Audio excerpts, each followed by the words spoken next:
Merci beaucoup, Caroline, pour cette belle présentation. Ça fait du bien au moral, hein? C'est bon. Alors, merci beaucoup d'être présente. C'est très apprécié. Tout ce qui est rétablissement par aidant, c'est une passion que j'ai et que mes collègues partagent aussi. Donc, c'est pour ça qu'on a décidé d'organiser cette journée-là. Merci aussi à Richard et Fabienne d'être en arrière. Richard et Fabienne ont d'ailleurs... Richard a écrit un livre dans lequel Fabienne témoigne comment ce que c'est quand son chum tombe en psychose. Je vous le dis pas, il faut vous acheter le livre. Alors, merci beaucoup d'être là. Alors moi, c'est sûr, j'ai appelé ça « Quand le vieux nous raconte » parce que j'ai tellement essayé de me suicider dans ma vie que je ne pensais pas me rendre là un jour. Puis je me rends compte que vieillir, c'est un privilège que peu de gens ont. Fait que je suis content d'être rendu un vieux. Donc, on va... je vais aussi rendre hommage à Steve Blanchette, qui est décédé il n'y a pas longtemps. Steve avait 45 ans, imaginez. Père aidant certifié de la dernière cohorte. Hein, c'est Sandrine qui agit comme formatrice aussi. Donc, il était président de l'Association des personnes utilisatrices de services en santé mentale de la région de Québec. Donc, j'avais une petite pensée pour lui. Il est mort de cause de santé physique. Là. Il est pas... Des fois, on se pose la question. Il est mort de problème. À 45 ans, c'est jeune. Puis, je vais en parler un peu plus tard dans ma présentation aussi. Donc, savoir expérientiel, parce que c'est ça un père aidant. Hein? Donc, un père aidant, moi, quand ils ont affiché le poste à l'Institut universitaire en santé mentale de Québec, c'était marqué « doit avoir une maladie mentale ». Yeah, c'est moi! Donc, ça, c'était le critère d'embauche. Alors, quand je suis arrivé pour négocier le salaire, ils ont sorti tout le gros livre de convention collective. Alors, j'ai dit, ça vaut combien une maladie mentale? Oh! Parce que, tu sais, quand ils t'engagent, s'ils exigent un bac, une maîtrise, un doctorat, bien, c'est quantifié, puis il y a un montant d'argent qui vient, mettons, que le doctorat. Mais maladie mentale, il n'y a pas d'argent qui vient que ça. Fait qu'on a dû négocier quand même, puis je dois dire qu'on est arrivé à une bonne entente. Mais par contre, on n'est pas des employés de l'hôpital, malheureusement, pour des raisons aussi que je vais vous expliquer plus tard. Donc voilà, je voulais vous parler, il y a un gros mouvement en France, là, puis je ne sais pas si Nicolas aussi peut nous en dire un mot. Être handicapé, parce que vous savez, en France, on utilise beaucoup le mot handicap du psychisme pour parler des gens qui ont des troubles de santé mentale, parce que eux, c'est dans la loi. Hein? Les entreprises doivent engager des handicapés, sinon ils paient l'amende. Bref. Et évidemment, nous, bien, ça ne paraît pas. Moi, ça ne paraît pas que je suis handicapé, versus, par exemple, Mathieu, excusez si je vous regarde, vous avez un fauteuil roulant. Tu sais, on le voit. Moi, par contre, je peux vous dire que je suis très, très souffrant. J'ai beaucoup de difficultés, j'ai des problèmes physiques, là, mais aussi mental. Puis moi, c'est sûr, c'est l'infiniment petit dans ma tête qui ne fonctionne pas. Et souvent, quand on veut aider des personnes handicapées au Canada, ça nous prend le taux d'handicap, c'est-à-dire 3 4 par rapport à quelqu'un qui n'a pas d'handicap. En santé mentale, nous, c'est erratique. Hein? Donc, si je peux me faire évaluer une journée puis je suis 100 top, puis le lendemain, vaut pas cher la livre. Là, donc, voilà. Mais à la question, est-ce qu'on est du monde comme les autres? Moi, je réponds toujours non. Mais on est performant. Parce que souvent, j'ai entendu, quand je suis allé travailler dans le réseau, il faut qu'ils se comportent comme les autres. Mais moi, je ne peux pas me comporter comme les autres parce que j'ai une maladie mentale. Bref, voilà. Donc, un peu d'historique, c'est un peu d'histoire. Je me suis dit, vu qu'on est dans une université, d'où ça vient, ça, l'idée d'avoir des pères aidants? Au Québec, c'est important de savoir, il y a, en 1960, il y a un monsieur qui a écrit, d'ailleurs, Nicolas nous a posté une photo du livre « Les fous crient au secours », qui ont été publiés en 1960. Donc, c'est un monsieur qui est hospitalisé à l'Hôtel-Dieu, à Louis-Polyte Lafontaine, Saint-Jean-de-Dieu, et il parle de ces conditions épouvantables d'internement. Et il y a eu la préface par le regretté Camille Lorrain, qui était psychiatre. Et je dirais que c'est Camille Lorrain qui a lancé un peu l'ère de la psychiatrie moderne. Et ce livre-là a tellement eu une controverse dans la société que ça a donné lieu à une commission d'enquête. Donc, la commission Bédard qui est un psychiatre de Lévis. Bon. Et on croyait que la maladie mentale, c'est une fatalité de Dieu. Et là, lui, Bédard, il est venu nous dire que la folie, bien, c'est une maladie. C'est une maladie mentale. Alors, qu'est-ce que ça veut dire concrètement? Bien, ça veut dire qu'on va la soigner. Donc, c'est l'ouverture dans les hôpitaux généraux d'unités de soins, puis aussi dans les hôpitaux psychiatriques. Et c'est l'arrivée des travailleurs sociaux, c'est l'arrivée des éducateurs spécialisés, c'est l'arrivée des psychologues, ainsi de suite. Donc, si vous avez une job dans le réseau, bien, vous dites un petit merci à M. Bédard. C'est lui qui a décidé de ça. Après ça, il y a eu une commission d'enquête qui s'appelait Castonguay-Neveu. Bon, c'était des gestionnaires de l'État. Castonguay, c'est lui qui a introduit l'assurance maladie au Québec.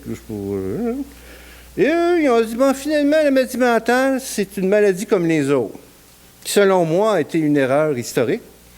C'est que là, on a aboli les barrières, c'est-à-dire que là, la santé mentale et la santé physique, la porte d'entrée devient l'urgence. Tout le monde passe par l'urgence. Alors, on le vit présentement, là, pour ne pas le nommer, l'hôpital Enfant Jésus à Québec, qui est un hôpital spécialisé en traumologie. Alors, évidemment, les gens, c'est des urgentologues méga spécialisés pour rebâtir quelqu'un qui est en 1000 morceaux. Alors, quand il se présente quelqu'un devant elle puis qu'il dit « Je veux mourir! » bien, il l'envoie dans le coin. Ils n'ont pas le temps. Ils n'ont pas le temps d'écouter. Il l'envoie dans le coin. Puis pour eux, c'est comme... C'est pas une vraie maladie, ça, tu sais. Fait que ça, c'est ce qu'on vit présentement, là. Donc, voilà. Ensuite est venu Rochon, M. Rochon, avec le rapport Arnois. Arnois, qui est un psychiatre, lui aussi. Il a été directeur général, entre autres, de l'hôpital Douglas. Puis Dr Arnois, il disait qu'au début, là, quand il était là, c'était les patients qui faisaient rouler l'hôpital. Hein? C'était les patients qui se faisaient la buanderie, qui faisaient le ménage, qui faisaient la cuisine. Donc, les médecins n'avaient pas avantage à signer le congé du patient. Comprenez? Ça, c'est vrai ce que je vous dis là. Donc, on s'est rendu compte qu'on gardait des patients juste parce qu'ils étaient utiles. Donc, voilà. Et c'est lui qui a introduit la politique de santé mentale au Québec et la fameuse phrase « Je suis une personne, pas une maladie ». Donc ça, c'est un patient qui était voir, parce que Dr Rochon se promenait partout au Québec. Le patient est allé le voir pendant une pause, il a jasé 2 minutes avec, et il a dit « Je suis une personne, pas une maladie », puis il est parti. Il ne l'a jamais revu, mais ça y est resté dans la tête, comme c'est resté dans la mienne, et c'est pour ça qu'aujourd'hui, on voit ça. Donc, en 1980, le concept de santé mentale remplace celui de la maladie. C'est qu'on va aussi traiter les troubles de santé mentale. C'est-à-dire que moi, j'ai une maladie mentale, mais j'ai une excellente santé mentale. Peut-être certains d'entre vous n'ont pas de maladie mentale, mais n'ont pas une très bonne santé mentale. Donc, voilà.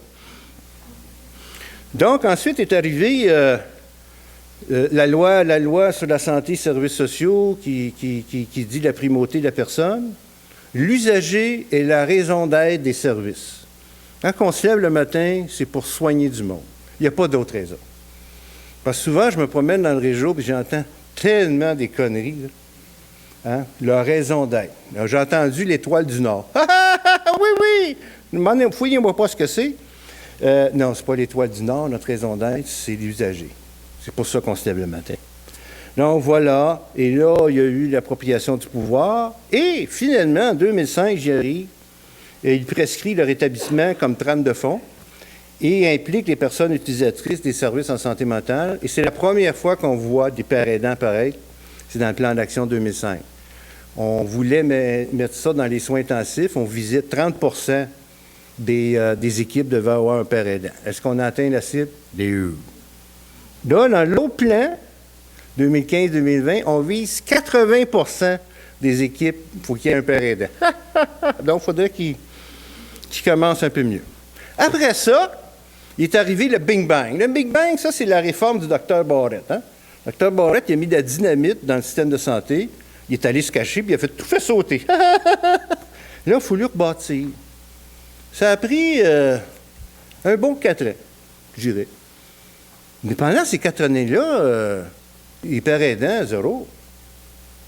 Parce que les cadres nous disaient, je suis tellement occupé par la gestion, je suis tellement occupé à mettre en place des cibles de pères aidants, je sais pas, rétablissement, parle-moi pas de ça, je n'ai pas le temps de ça. Donc, on se retrouve au Québec, malgré qu'il y a des bons employés sur le terrain, mais la réforme Barrette est venue empirer les choses concernant les pères aidants. Donc, à l'heure du rétablissement, puis ça, ma collègue Sandrine aussi va en parler plus que moi, là. Mais embaucher un père aidant, d'abord, ça montre qu'on croit à la cause. Ça permet de faire du rétablissement une réalité. Ça permet aux équipes, quelquefois, qui sont démotivées d'avoir un père aidant en face à tous les jours, ça les aide à garder espoir. Et voilà, c'est un modèle aussi, donc, pour tout le monde. Puis, il y a des études concrètes qui sont, pour ceux qui sont férus d'études. Je ne veux pas voler le punch, là, mais Nicolas, là, il y a des chiffres à nous jeter à terre. Comment ils sont efficaces. Et je ne vendrai pas son punch. Sûrement qu'ils sont efficaces, vous allez être surpris. Donc, des partenaires, hein, ça a été fondé en 2008, hein, Sandrine? Si je ne m'abuse. Donc, il y a l'Université Laval, parce que vous savez que les pères aidants ont un diplôme de l'Université Laval. Hein, c'est Sandrine qui est responsable de ça. La formation est faite par l'Association québécoise de réadaptation psychosociale, sous la supervision de la Faculté des services sociaux. Voilà. Et ils ont un beau diplôme avec le crest de l'Université Laval, avec le petit saut. Là. Alors, tu sais, t'es fier, là, tu sais. Puis, tu sais, à l'hôpital, quand il y a la semaine de l'Université Laval, là, tu sors ton diplôme. Tu fais partie de la gang. Voilà. Ensuite, bon, les porte-voix, qui est un groupe d'usagers Lapeu, le ministère. On voit ici le Centre national d'excellence en santé mentale, hein, que le ministère a mis sur pied pour s'occuper des équipes. Alors, tout ce beau monde-là travaille activement pour intégrer les pères aidants. C'est quoi les fonctions de père aidant ailleurs? Bien, j'ai regardé deux femmes célèbres ici. Julie Payette, qui est notre GG nationale, la gouverneure générale. Julie Payette est astronaute, elle est allée dans l'espace. Et quand il y a un vol dans l'espace, la personne qui est en contact avec les astronautes, c'est un père, toujours. Ça, c'est une règle, c'est un père. Parce que quand il dit « Houston, we have a problem », il faut que la personne au bout soit crédible. Quand elle dit « Respirez et calmez-vous », il faut qu'elle soit crédible. Donc, étant elle-même astronaute, étant elle-même poignée là-bas, elle sait ce que c'est quand il y a un piton rouge qui se met à flasher, là. Faut pas que tu t'énerves. Donc, c'est important. Et la même chose, on a la ministre déléguée à l'Éducation, responsable de la condition féminine, Mme Isabelle Charret. Elle, c'est pour les Olympiques. C'est une athlète olympienne. Et, encore une fois, le lien entre les athlètes puis le comité organisateur olympique, c'est toujours un père. Donc, c'est elle qui va aller voir, dire, à soir, là, il n'y a pas de party, là. Parce que demain, là, une compétition, avec tout le monde couché, ça prend juste un père pour dire ça. Et aussi, quand les athlètes vivent des difficultés, bien, c'est un père. Puis également, quand le comité veut transmettre des affaires, elle peut les filtrer, puis elle peut dire non, ça n'a pas de bon sens. Donc, voyez-vous, le rôle de père aidant, il n'est pas juste en santé mentale, il est même dans d'autres sphères de notre société. Définition, je vais passer vite, parce que souvent, Sandrine, elle va en parler.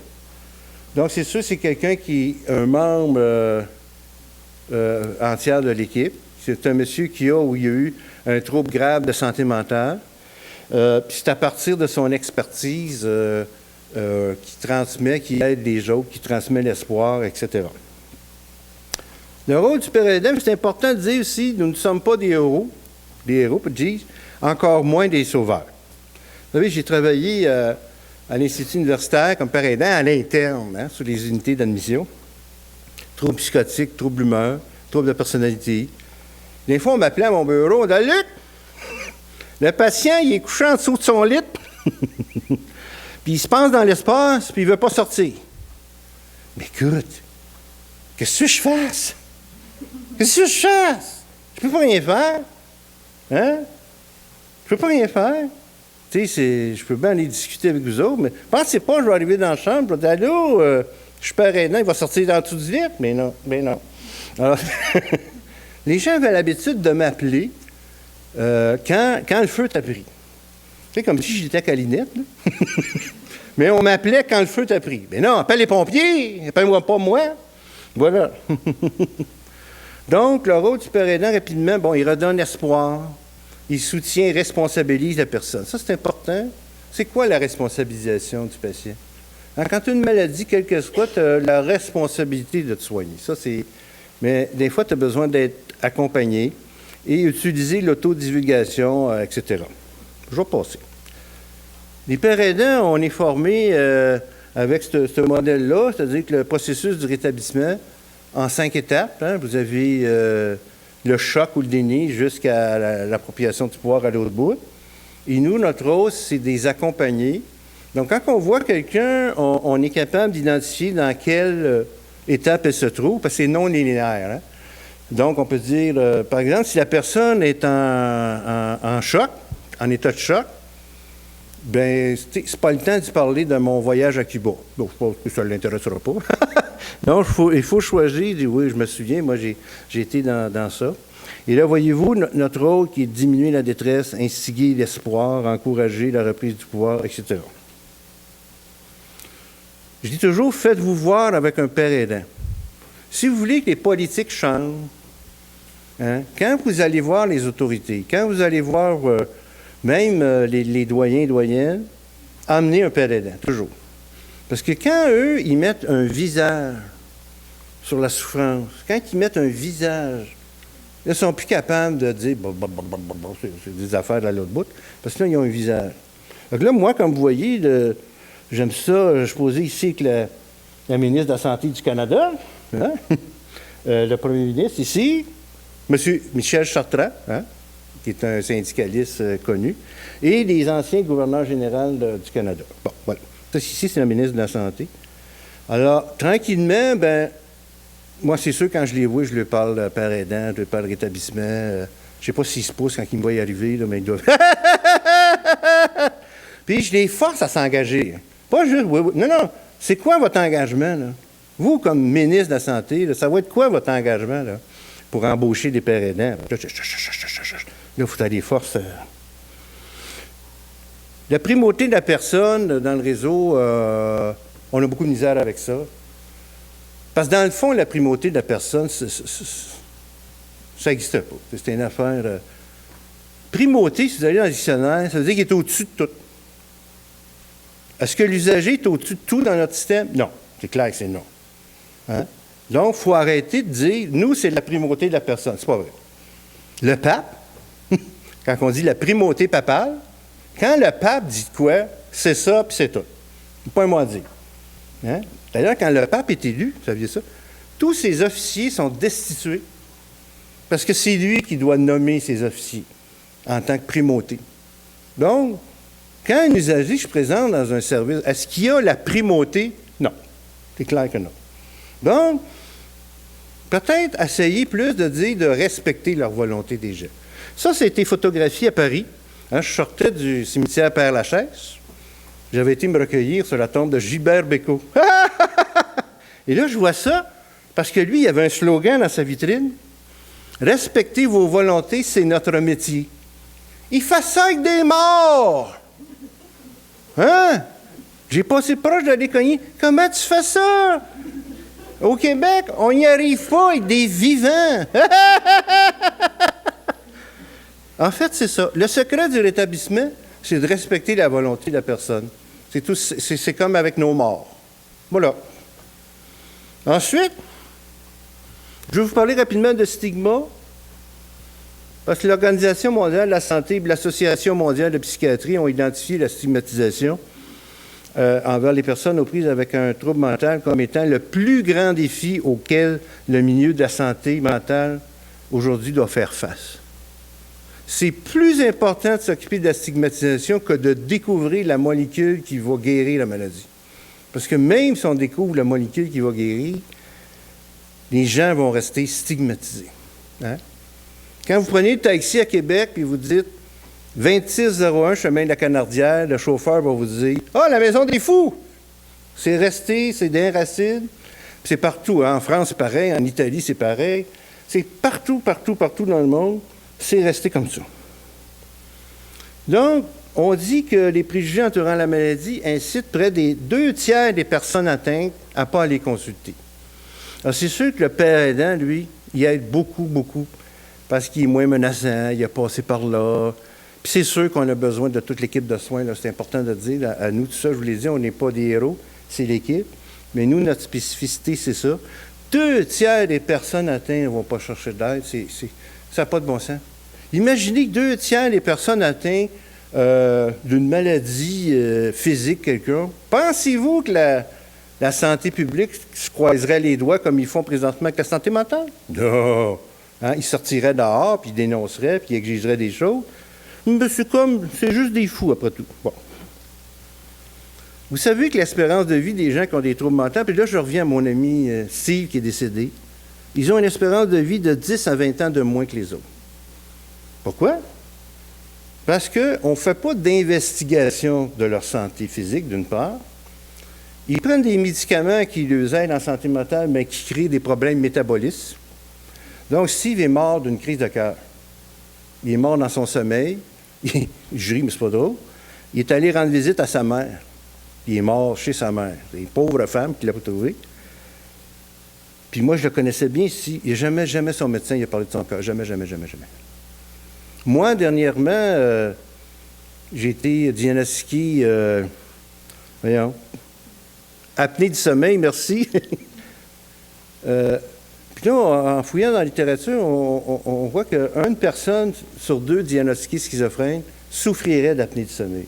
L'apnée du sommeil, là, ça a des conséquences graves au niveau de la dépression, de la santé, de la haute pression, etc. Donc, et aussi, disons-le, les gens en santé mentale fument beaucoup. Les gens en santé mentale boivent beaucoup. Il y a beaucoup d'alcoolisme, mais on ne s'en préoccupe pas. Vous comprenez? Fait que ça explique pourquoi les gens vivent moins longtemps.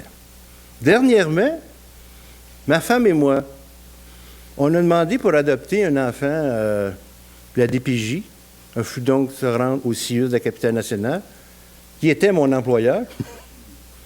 Et ils ont refusé de nous évaluer, ma femme et moi, parce qu'on a un dossier en psychiatrie. Ça, c'est pas en Afrique, là. En capitale nationale. Puis eux, dans leur questionnaire, raison d'exclusion, trouble de santé mentale. Clic, t'es out. Fini. Alors moi, ma cause est devant la Commission des droits de la personne et des droits de la jeunesse depuis bientôt 5 ans. 5 ans que j'attends le bâtard de jugement qu'on appelle, puis qu'on est... Vous savez, votre gars, il n'est pas simple. Comment il n'est pas simple? J'ai une maladie, on n'a pas voulu m'évaluer, c'est de la discrimination. Ah, mais vous êtes le premier, puis... Tu sais, ça a fait comme avec les homosexuels. Hein? Les homosexuels, ils n'avaient pas le droit d'adopter. Ils sont allés devant les tribunaux, maintenant ils ont le droit, tant mieux. Alors, c'est rendu à notre tour. Moi, je pense que c'est un combat important. Voilà. Les effets, bien sûr, la prise de conscience de stéréotypés. Tu sais, dans la publicité, ça, c'est aux États-Unis, là, on représente une personne avec une poule, qui court avec une poule dans les mains.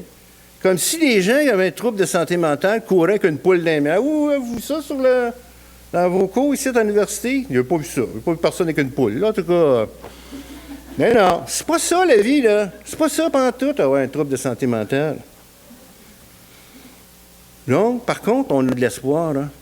Moi, il y a un de mes idoles ici, le monsieur, là, qui s'appelle Brian Wilson. Brian Wilson, c'était le leader des Beach Boys. Qui sont les Beach Boys? Ce sont des célèbres musiciens de vos grands-parents. Dans le temps des Beatles, Rolling Stones, etc. Et Brian Wilson, il est atteint de schizophrénie paranoïde. Brian Wilson est l'auteur-compositeur de toutes les chansons des Beach Boys qui sont encore jouées aujourd'hui. C'est incroyable, hein? Moi, je suis allé le voir il y a 3-4 ans à Ottawa. Il est arrivé un show de 2 heures. Il était assis, il n'était pas debout comme ses collègues, mais extraordinaire. Puis ce monsieur-là prend encore des neuroleptiques. Ce monsieur-là est encore suivi. Parce que la dame, à côté, c'est sa femme, puis l'autre, c'est sa psychiatre. Donc, lui, il a décidé de consacrer une partie du reste de sa vie à démystifier la maladie mentale. Puis quand il se présente sur scène, il le dit. Je suis schizophrène. Hey, hein? Puis tantôt, là, dans ma présentation à l'Assemblée nationale, là, ça faisait drôle d'entendre le mot schizophrénie, mais de façon positive. Hein? Je n'avais jamais entendu ça. Je pense qu'on s'en vient. Donc, voici pour vous, vos collègues, il y a 5 signes avant-coureurs que la santé mentale se détériore. Ça, c'est pour tout le monde. Et c'est ça qui promouvoit. Donc, changement de personnalité, apparition d'agitation, retrait social, négligence de l'hygiène et perte d'espoir. Je vais arriver bientôt à la conclusion. Le père aidant influence l'équipe de travail. Bon. Ici, le monsieur qui n'a pas de cheveux sur la tête, c'est Sylvain Pouliot. Sylvain, c'est un infirmier de formation et il était directeur des soins infirmiers à l'Institut. Et on donnait une conférence ensemble sur l'influence que peut avoir le père aidant sur le gestionnaire. Et pour avoir un visuel important, on a mis chacun une boucle pareille. Puis Sylvain en disant, même Luc, il influence ma tenue vestimentaire. Mais en fait, Sylvain m'a intégré dans les équipes, puis à chaque fois, avec les cadres, puis j'étais père aidant là, auprès des cadres. Ça, c'est une nouvelle fonction de père aidant. Puis quand les gens allaient voir Sylvain pour un problème, Sylvain dit, est-ce que tu as passé par le bureau à Luc? Non. Ben, je ne veux même pas t'entendre. Fait que, tu sais, il obligeait les gens à venir me voir. Et ça a un impact. Si vous voulez que les pères aidants, ça fonctionne, il faut que ça soit une directive qui vient d'en haut. Parce que quand ça vient d'en bas, on patine beaucoup, donc c'est important d'inclure. Malheureusement, Sylvain a pris sa retraite, mais entre autres, on a fait des choses extraordinaires ensemble, au niveau de l'isolement, de la contention, au niveau des toilettes. C'est quoi l'affaire des toilettes? C'est que moi, quand je suis arrivé, il y avait des toilettes pour les patients, des toilettes pour les usagers, dans les aires communes. Là. Moi, je suis père aidant, je disais à Sylvain, moi, je fais papy où? Je veux ma toilette, d'abord. Non, et là. Fait que là, finalement, on a aboli ça. Parce que la maladie mentale, là, ça ne se pogne pas sur un banc de toilette, rassurez-vous. Non. Puis ceux qui disent que les toilettes des usagers sont plus sales, je peux certifier que les toilettes des intervenants sont aussi sales. Le problème, c'est pas les personnes. C'est la fréquence qu'on les lave. Tu sais, chez moi, là, quand ma fille débarque avec ses enfants, puis le chum, puis... Ah, j'ai 2 choix. Hein. Ou je barre la porte des toilettes, puis je les envoie pisser dehors, ou je les laisse aller pisser dans ma toilette, mais je dois la laver plus souvent. Alors, c'est un peu... voilà. Donc, notez bien que j'ai une page Facebook qui s'appelle Human Like Us, Humains comme nous. C'est des gens qui ont un trouble mental et qui parlent de leur établissement, mais qui parlent de leur passion positivement. Et on ne sait pas quelle maladie ils ont juste à la fin. Ils disent, en passant, moi, je suis bipolaire, ou en passant, moi, j'ai un trouble anxieux. Donc, pour ne pas conclure, quand vous apprêtez à partir en expédition, ne consultez pas une personne qui n'a jamais quitté la maison. « Hey, je trouve ça cute! Hein? » Donc, quand on fait des plans d'intervention, quand on fait des plans d'action, toujours avoir un père aidant, pour moi, ça fait du sens, ça. Tu sais, à un moment donné, il y a un père aidant qui voulait revenir à l'université ici à Laval. Puis lui, son grand besoin, puis là, les intervenants n'avaient pas pensé à ça, c'est quand il va débarquer l'autobus pour marcher jusqu'à l'université. Pour lui, ça y apparaissait 1000 kilomètres. Parce qu'il avait peur du regard, il avait peur des préjugés. Donc, le père aidant, il s'est levé le matin, il a pris l'autobus avec, puis il a fait ça une fois, c'était fini, pour ceux qui étaient capables de faire ça. Donc, voilà, c'est... Parce que la personne aussi avait passé par là un retour aux études. Donc, voilà. Dans une librairie près de chez vous, 4 établissements, que vous voyez la liste assez importante de gens qui ont collaboré. Il y en a quelques-uns ici, Caroline, Marie-France, Marc-Henri, Annie, à midi. Ça va? Ben oui, hein, on la voit pas. Voilà. Ah, en passant, il est en vente. Prix spécial, 20 $. Je vous dis ça parce qu'il y est 25 en librairie. Donc, pour conclure avec l'espoir, ben, vous êtes tous formidables d'être venus ici aujourd'hui, on est très contents. Vous êtes uniques et précieux pour plus de monde que vous pensez. Quand vous allez dans le système de santé puis vous croisez une personne souffrante, faites-leur un sourire. Juste ça. Vous allez faire sa journée, là, vous ne savez pas comment. Donc, voilà. Continuez comme ça. Et voilà. Ma conférence se termine ainsi. Puis, si vous voulez me rejoindre, vous avez toutes mes coordonnées ici-bas. Merci. Puis, ah oui, un petit main d'applaudissement pour le présentateur.